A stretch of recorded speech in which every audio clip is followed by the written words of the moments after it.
मानचित्र से जुड़े हुए प्रश्न आपकी परीक्षा में लगातार पूछे जाते हैं, इसीलिए जरूरी हो जाता है कि इस प्रकार के प्रश्नों की तैयारी भी बखूबी हो जाए। तो बीते एक सप्ताह पे मानचित्र से आधारित प्रश्न जो तैयार हो सकते हैं, जो आपकी परीक्षा में पूछे जा सकते हैं या जिनके आसपास के टॉपिक से आपके लिए सवाल बन सकते हैं, आज हम उसी पर चर्चा करने वाले हैं। तो एक एक करके देखते हैं। सबसे पहले वो सवाल देखते हैं जो कि प्रीवियस जो हमारा सेशन था, जिसमें हमने आपसे एक अभ्यास प्रश्न पूछा था कि निम्नलिखित कथनों पर विचार कीजिए। पहला है कि तमिलनाडु सरकार ने हाल ही में पश्चिमी घाट में 4 संकटग्रस्त हॉर्नबिल प्रजातियों के आवासों की सुरक्षा के लिए हॉर्नबिल संरक्षण पहल शुरू की है। दूसरा है, केरल की एक शोध टीम ने मालाबार ग्रे हॉर्नबिल की रक्षा के उद्देश्य से अपनी परियोजना के लिए प्रतिष्ठित फ्यूचर कंजर्वेशनिस्ट पुरस्कार जीता है। और तीसरा है, मालाबार ग्रे हॉर्नबिल भारत के पश्चिमी घाटों में स्थानिक है, यानी कि मुख्य रूप से वहां से संबंधित है। अब आपको बताना है दिए गए कथनों में से कितने सही हैं। केवल एक है, केवल 2 है, उपरोक्त सभी हैं, या फिर उपरोक्त में से कोई नहीं है। तो क्या है इसका जवाब, चलिए देखिए। सबसे पहले समझिए कि यह जो तमिलनाडु है उसने एक हॉर्नबिल कंजर्वेशन के लिए इनिशिएटिव प्रोटेक्ट शुरू किया है। तो उनके प्रोटेक्शन के लिए एक खास पहल शुरू की है।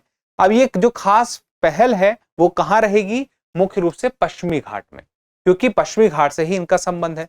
तो देखिए, मालाबार ग्रे हिरन जो ग्रे हॉर्नबिल है भारत के पश्चिमी घाटों में स्थानिक है, ये बात सही है तथ्यात्मक रूप से। और पहली वाली जो बात है, तमिलनाडु सरकार ने हाल ही में पश्चिमी घाट में 4 संकटग्रस्त हॉर्नबिल प्रजातियों के आवासों की सुरक्षा के लिए एक पहल शुरू की है। तो ये पहल भी सही है, पहली और तीसरी बात तो सही है। अब दूसरी बात कि केरल के एक शोध टीम ने मालाबार ग्रे हॉर्नबिल की रक्षा के उद्देश्य से क्या किया है, एक पुरस्कार जीता है। तो अब ये बात ऐसा लगेगा कि तमिलनाडु सरकार इनिशिएटिव कर रही है, पहल लेके आ रही है, पुरस्कार इसने जीता है। तो दोनों खबरें अलग अलग है। दरअसल केरल की शोध टीम ने हॉर्नबिल के लिए पुरस्कार जीता है, लेकिन तमिलनाडु सरकार भी हॉर्नबिल के लिए एक पहल शुरू कर रही है। तो हॉर्नबिल का संबंध जो मुख्य रूप से है वो पश्चिमी घाटों से जोड़ के देख सकते हैं। अब इसका वैज्ञानिक नाम अगर देखा जाए तो ओसीसेरोस ग्रीसियस है। अब आयुसीएन की लिस्ट में कहां है, वल्नरेबल में है, यानी कि बहुत ज्यादा चिंता की बात तो नहीं है, पर चिंता की बात हो सकती है या है। अब जिस प्रकार से मैंने आपको बोला है ठीक वैसे ही चिंता है। अब यहां पे देख, ये वन जीव संरक्षण अधिनियम 1972 की अनुसूची 4 में है। अगर ये अनुसूची 1 में होता ये पक्षी, तो फिर सबसे ज्यादा इसको संरक्षण दिया जा रहा है, यानी कि इसको संरक्षण की सबसे ज्यादा आवश्यकता है, जैसे टाइगर।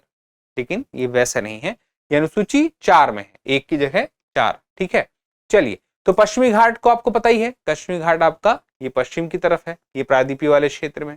उसके अलावा अगर हम बात करें तो ये एक ऐसा घाट है जहां से बहुत सारी नदियों का उद्गम होता है। यहां से उद्गम की बात करें तो ऐसी कुछ नदियां हैं जो पश्चिम की ओर बहती हैं, कुछ पूर्व की ओर बहती हैं। तो पूर्व की ओर बहने वाली नदियों में यहाँ पे आपको भद्रा है, तुंगा है, और उसके अलावा कुछ ऐसी नदियां हैं जो पूर्व की तरफ बहती हैं, यानी कि पश्चिम की तरफ बहती हैं। आप उनका नाम मुझे कमेंट करके बता दीजिएगा। कुछ दर्रे भी हैं, कुछ नाम आपको याद आ रहे हैं तो वो भी कमेंट करके आप बता सकते हैं। इसके अलावा हम बात करें सिमलीपाल राष्ट्रीय उद्यान के बारे में, निम्नलिखित कथनों पर विचार करें। तो सिमलीपाल राष्ट्रीय उद्यान अभी हाल ही में बना है, ठीक है। तो ये भारत का 107वां राष्ट्रीय उद्यान बन गया है। मैंने खुद ही बता दिया आपसे, हाल ही में बना है। पहले टाइगर रिजर्व था, वन्यजीव अभ्यारण्य था, लेकिन अब राष्ट्रीय उद्यान यानी कि नेशनल पार्क बन गया।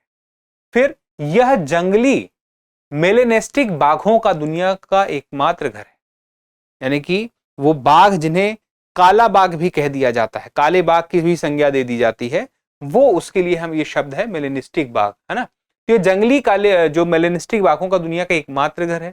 तीसरा, यह दक्कन प्रायद्वीपीय और जैव भौगोलिक क्षेत्र छोटा नागपुर प्रांत और महानदी क्षेत्र के अंतर्गत आता है। इसमें से कितनी बातें सही हैं? तो पहली वाली बात तो सही है, और दूसरी वाली बात भी तथ्यात्मक रूप से सही है। ये सिमलीपाल टाइगर रिजर्व और वाइल्ड लाइफ सेंचुरी था उड़ीसा में, और इसको अब कर दिया क्या गया है, टाइगर रिजर्व। और ये पहला नहीं है, ये दूसरा है राज्य में। पहला कौन सा है अगर आपको पता है तो कमेंट करके बता सकते हैं। अब तीसरी बात देखिए, यह दक्कन प्रायद्वीपीय जैव भौगोलिक क्षेत्र छोटा नागपुर प्रांत और महानदी क्षेत्र के अंतर्गत आता है। तो ये तथ्यात्मक रूप से जानकारी भी सही है। तो इसका मतलब क्या हुआ, तीनों ही बातें सही हैं, तो हम कहेंगे ए, बी और सी, यानी कि तीनों ही कथन पहले दूसरे तीसरे सही हैं, तो आंसर हो गया सी। अब उसके बाद यहाँ पे कुछ बातें जो हों वो पता रहे, जैसे मेलेनिस्टिक बाघों का विश्व का एकमात्र घर है। इसके अलावा देखें तो उड़ीसा की 25% हाथी की आबादी भी वहीं पे है। इसके अलावा यह भौगोलिक क्षेत्र छोटा नागपुर प्रांत और महानदी क्षेत्र के अंतर्गत आता है। यहाँ पे एक खास प्रकार का हम कह सकते हैं खूबसूरत झरने हैं, जिसमें बड़े ही पानी या जोरंडा प्रमुख है। यहाँ पे बहुत सारी हम बात करें जो वनस्पति हैं उससे लेकर के सवाल आपके सामने पूछे जा सकते हैं, पठारों को लेकर के या चोटी को लेकर के तो जानकारियां तो बहुत सारी हैं। लेकिन अगले सवाल पे आते हैं कि सिंधु जल संधि के संबंध में निम्नलिखित कथनों पर विचार कीजिए। अब ये सवाल क्यों महत्वपूर्ण हो जाता है? पहलगाम अटैक के बाद भारत ने सिंधु नदी जल जो समझौता था उसको निलंबित कर दिया है। सवाल पे इस बात पे ध्यान रखिएगा कि मैंने कहा है निरस्त नहीं किया है, निलंबित किया है।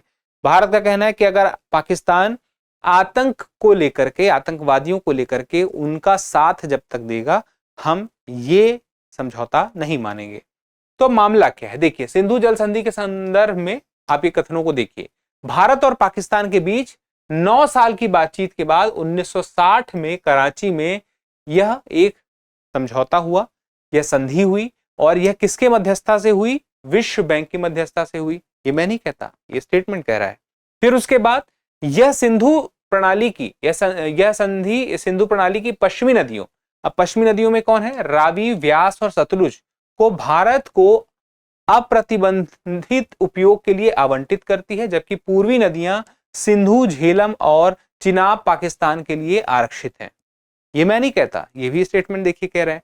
फिर तीसरा, यहां पे इसको लेकर के ये जो ट्रीटी है, हम देखा जाए तो इंडस वाटर ट्रीटी है शॉर्ट में, तो आपको IWT दिखाई दे रहा होगा, ने वार्षिक संवाद और सहयोग सुनिश्चित करने के लिए एक स्थायी सिंधु आयोग की स्थापना की और 3 स्तरीय विवाद समाधान तंत्र तैयार किया।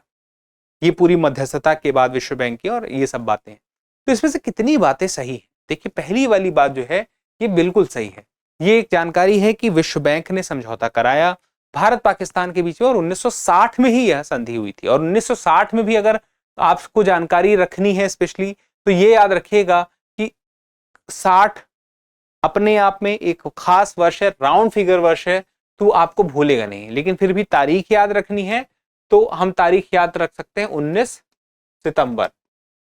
ठीक है। अब उसके बाद यहां पे पहली तो सही है। दूसरी बात, पश्चिमी नदियों को भारत को अप्रतिबंधित उपयोग के लिए आवंटित करती है संधि। मान लें कि पश्चिमी जो नदियां हैं वो भारत को उपयोग करने के लिए आवंटित हैं। तो पश्चिमी नदियों में नाम क्या लिखा है? रावी, व्यास और सतलुज। अब आप देखिए, रावी, व्यास और सतलुज नदी का जो है, सतलज नदी का जो पानी है, इसको भारत उपयोग कर सकता है, इसमें कोई प्रतिबंध नहीं है।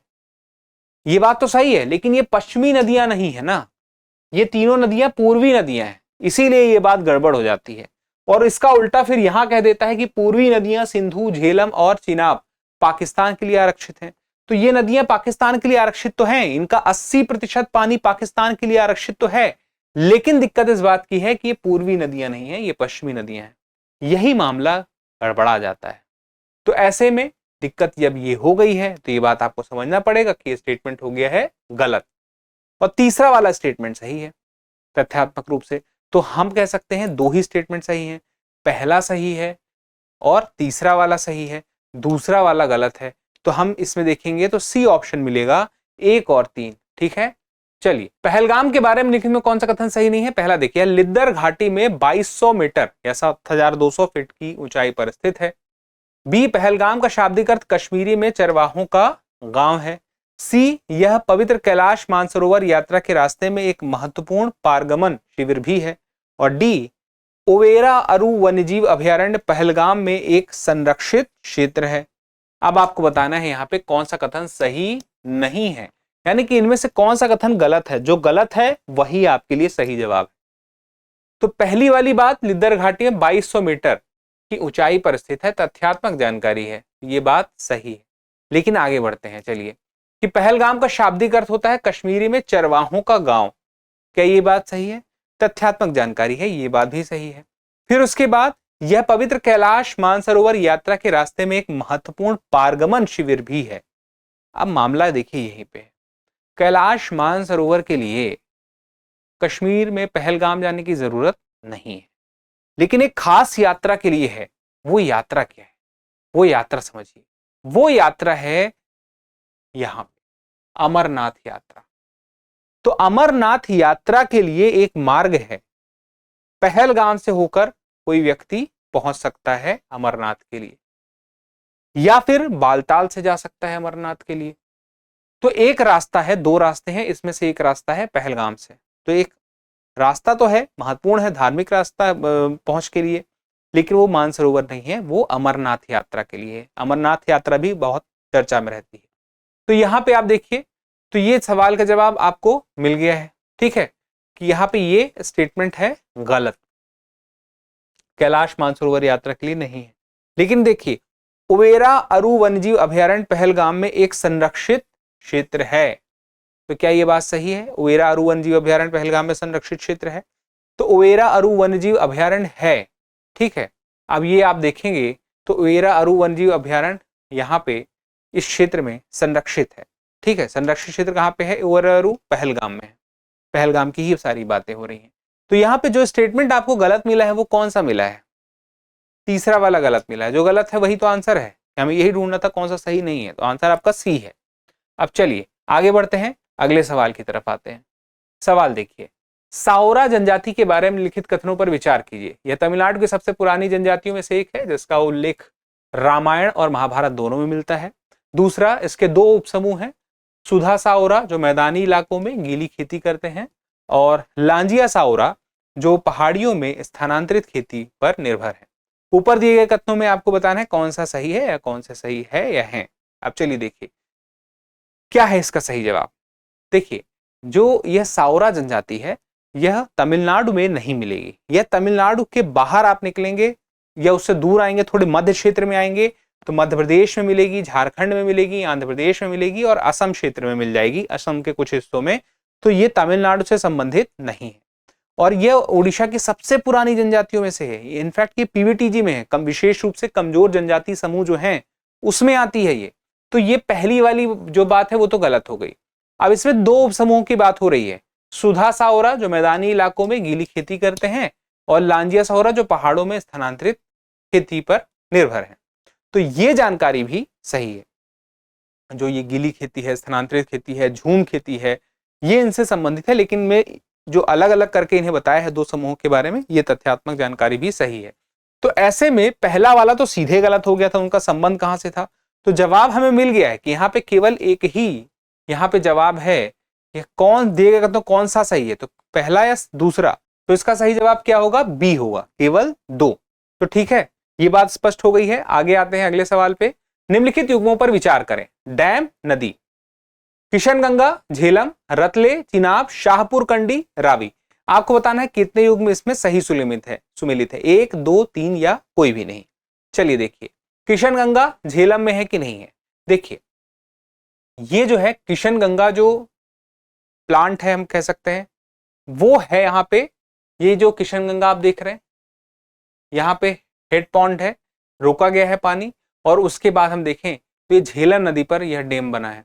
तो नदी कौन सी है? झेलम है। तो याद रखिएगा ये पूरा झेलम नदी का पानी है ना, फिर ये किशनगंगा डैम से है, ठीक है। तो ये सही है।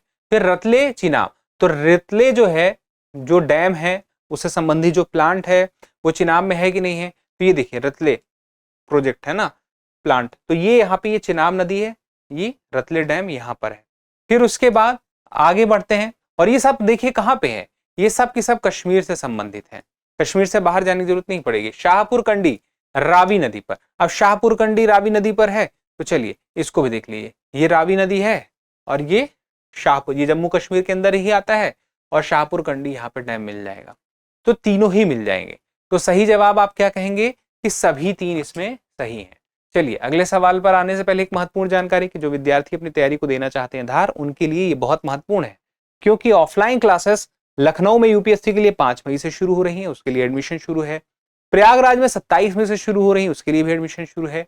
और नोएडा शाखा में भी एडमिशन शुरू है। और इसके अलावा जयपुर में, इंदौर में, करोल बाग में सब जगह एडमिशन शुरू है। अगर आप अपनी तैयारी को देना चाहते हैं धार और बेसिक से लेकर एडवांस तक अपनी तैयारी को करना चाहते हैं मजबूत, तो इसके लिए फाउंडेशन कोर्स सबसे बेहतर है।